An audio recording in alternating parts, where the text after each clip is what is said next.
सध्या शेतकऱ्याच्या नावानं बोंब मारण्याचं काम सध्या सरकारचे लोक करतायत की या राज्यातल्या शेतकऱ्याकडं अमुक एवढे कोटी कर्ज थकलं, तमुक एवढे कोटी कर्ज थकलं आणि हे कर्ज भरलं पाहिजे, सक्षम शेतकऱ्यांनी भरलं पाहिजे आणि या कर्जामुळे अनेक बँका अडचणीत आल्या, अशा वगैरे वगैरे गोष्टी त्यांच्या सध्या महाराष्ट्रामध्ये सुरू आहेत. आणि त्यातही सहकार विभागानं काल एका प्रसिद्धी पत्रकाद्वारे किंवा एका प्रेस रिलीज मध्ये जवळपास 37,000 कोटी रुपये एवढं कर्ज महाराष्ट्रातल्या शेतकऱ्याकडं थकलेलं आहे, अशा प्रकारची ओरड करण्यास सुरुवात केलेली आहे. परंतु महाराष्ट्रातल्या शेतकऱ्याकडे असलेले हे कर्ज आहे, जे पीक कर्ज आहे किंवा अल्प मुदतीचं कर्ज असं आपण त्याला म्हणतो, हे कर्ज का थकलं, हे कोणामुळे थकलं, हे कर्ज कसं थकलं, सरकारचं यामध्ये काय नेमकी भूमिका होते, सरकार यामध्ये पूर्णपणे दोषी कसं आहे, या विषयावर आपण बोलणार आहोत. नमस्कार, मी राजू पाटील आणि आपण पाहताय द रिंगल लाईव्ह. मित्रांनो, अजूनही आपण रिंगल लाईव्ह आपलं चॅनल सबस्क्राईब केलं नसेल तर माझी आपल्याला विनंती आहे, जरूर सबस्क्राईब करा. चीड आणणाऱ्या गोष्टी हे सरकार दिवसेंदिवस करत आहे आणि शेतकरी हा मुद्दा समोर आला की या सरकारचं डोकंच फिरतंय. शेतकरी हा या राज्याचा घटक नाही किंवा शेतकऱ्याचा या राज्यावर काही अधिकार नाही, या राज्यातल्या तिजोरीवर काही अधिकार नाही, या राज्यातल्या प्रशासनाच्या संपूर्ण कामकाजामध्ये शेतकऱ्याचा काही संबंध नाही. शेतकरी म्हणजे एक अत्यंत चिल्लर आणि बाजूला टाकलेला असंघटित घटक आहे, या घटकाची दखल घेण्याची आवश्यकता नाही, अशा प्रकारची सरकारची मानसिकता झालेली आहे. आणि मग काल एक सहकार विभागाने एक प्रेस रिलीज मध्ये सांगितलं की राज्यावर 37,000 कोटी रुपये इतकं कर्ज शेतकऱ्याकडे थकलेलं आहे आणि एवढं कर्ज थकलं असल्यामुळं जिल्हा मध्यवर्ती सहकारी बँका, त्यानंतर राष्ट्रीयकृत बँका, ग्रामीण बँका, इतर जे बँका आहेत या बँका या खूप संकटात आलेल्या आहेत, अशा प्रकारची ओरड आता करायला सुरुवात केलेली आहे.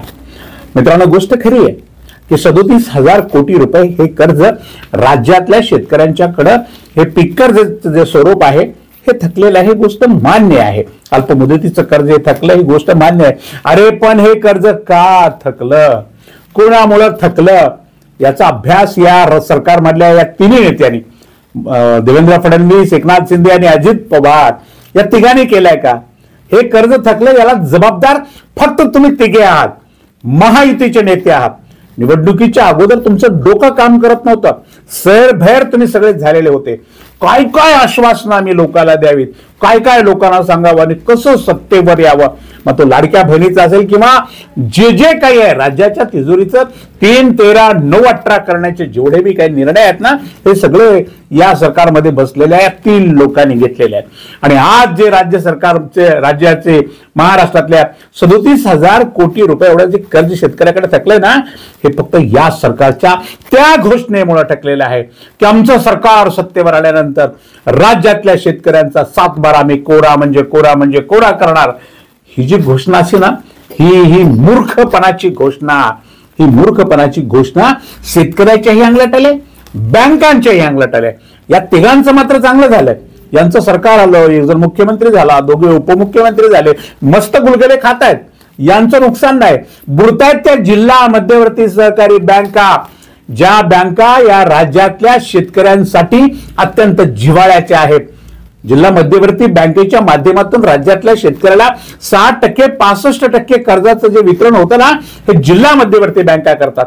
राष्ट्रीयकृत बँका या शेतकऱ्याला आपल्या दारात उभं राहू देत नाहीत. मित्रांनो, जे मोठे शेतकरी असतात, ज्यांच्याकडे लाखोचा टर्नओव्हर असतो, ज्यांचं 10 लाख, 15 लाख, 20 लाख, 25 लाख अशा पद्धतीने त्यांचे उसाचे किंवा इतर बिलं त्यांच्या बँकेमध्ये येतात, अशा शेतकऱ्याला राष्ट्रीयकृत बँका कर्ज देतात. परंतु कोरडवाहूचा शेतकरी, 1-2 एकरचा शेतकरी, अल्पभूधारक शेतकरी, अशा शेतकऱ्यांना कर्ज कोण देतं? जिल्हा मध्यवर्ती सहकारी बँका अशा शेतकऱ्यांना कर्ज देतात. मग ते 20,000 देतात, 18,000 देतात, 40,000 देतात. फार तर फार मोठा शेतकरी असेल तर त्याला 1.5 लाखापर्यंत कर्ज या जिल्हा मध्यवर्ती सहकारी बँकेच्या माध्यमातून दिलं जातं. आणि मग शेतकरी सुद्धा अत्यंत काळजीने या बँकेकडनं आपलं कर्ज घेतो, वर्षभरामध्ये पेरणी करतो, उत्पन्न आलं की मग एकतर या जिल्हा मध्यवर्ती बँकेचं कर्ज रिन्युअल करतो किंवा आपली जर चांगली सक्षम अवस्था असेल तर तो फेडतो, पुन्हा तो घेतो. हे चक्र फार छान चालू होतं, फार छान चालू होतं. पण या सरकारने किंवा केंद्र सरकारने एक निर्णय बदलला, अत्यंत घटिया निर्णय आहे अमित शहांचा.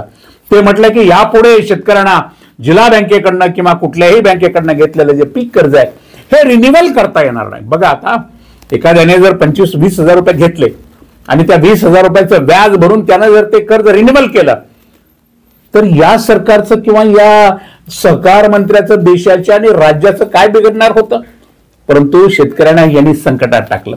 तुम्ही जेवढं कर्ज घेतलंय तेवढं भरा, ते कर्ज तुम्हाला पुन्हा मिळेल. अरे कशाला असले कायदे करताय फालतू.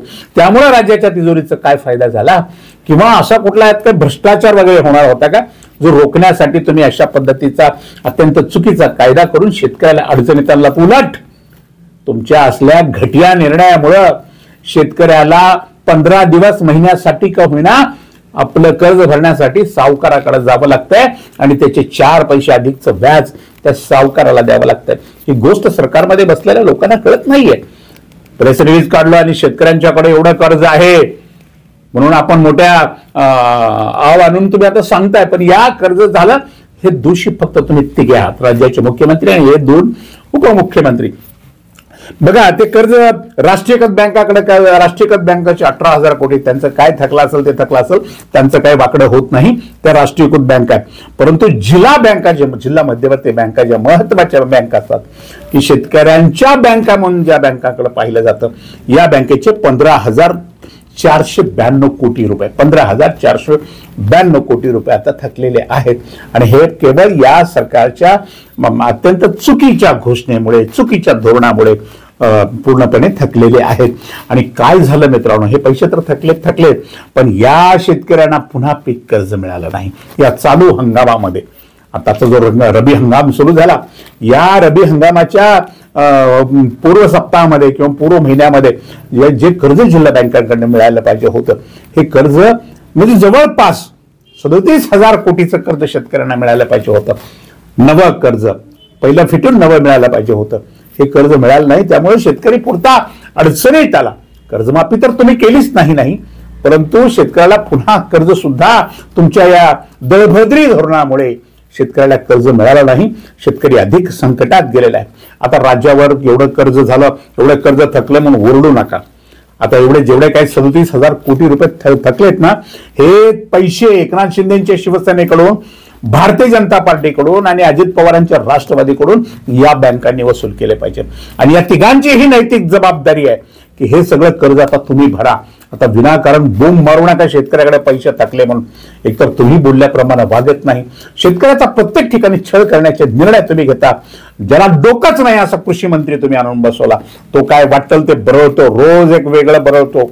कधी शेतकरी भिकारी म्हणतो, कधी सरकार भिकारी म्हणतो. आता सरकार भिकारी आहे का, शेतकरी भिकारी आहे का, हा कृषी मंत्री भिकारी आहे, याचा आता निर्णय व्हायचा. डोकं सगळं खराब झालंय या राज्याच्या कृषी मंत्र्याकडे पाहून.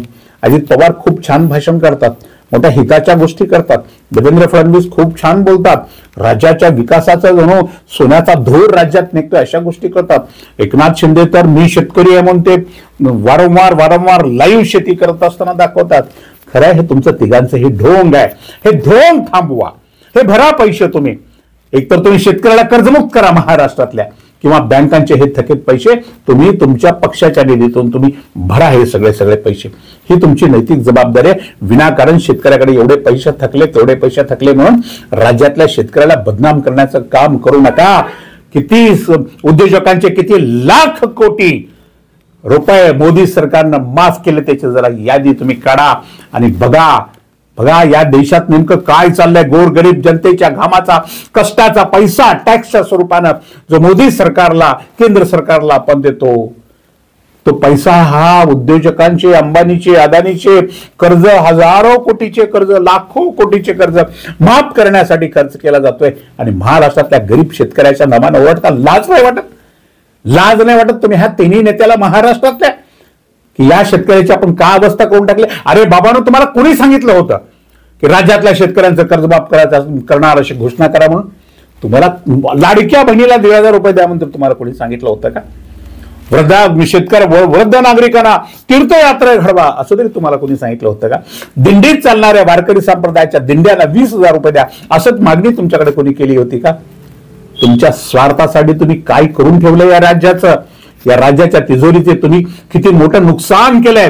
भविष्यामध्ये हा महाराष्ट्र दळभद्री महाराष्ट्र होईल का काय आर्थिक दृष्ट्या, अशी परिस्थिती तुम्ही निर्माण केली आहे. आणि भविष्यामध्ये बिहारचे लोक म्हणतील की आपल्या राज्याचा महाराष्ट्र करायचा नाही, अशी वाईट अवस्था आणि अशी वाईट आपल्या तिजोरीची अवस्था या राज्यातल्या या 3 नेत्यांनी करून ठेवलेली आहे. म्हणून या 3 नेत्यांनी या 37,000 कोटी रुपयाची व्यवस्था करावी आणि महाराष्ट्रातल्या शेतकऱ्याला सांगावं, राज्याच्या तिजोरीमध्ये पैसे नसल्यामुळे आम्ही तुमचं कर्ज माफ करू शकलो नाही, परंतु बँकांचं जे देणं आहे हे आमच्या पक्षाच्या निधीतून आहे. त्यांच्याकडे प्रचंड पैसे आहेत, 37,000 कोटी काही चिल्लर गोष्ट आहे, हे भरू शकतात हे सगळे. आणि आमच्या पक्षाच्या निधीतून हे सगळा पैसा भरून महाराष्ट्रातल्या शेतकऱ्यांना धीर दिला, त्यांना दिलासा दिला, हे लोकांना जाऊन सांगा. आज इतकंच. अशाच महत्वाच्या विषयावर रोखठोक भाषा ऐकण्यासाठी पाहत रहा रिंगण लाईव्ह, आवाज महाराष्ट्राचा.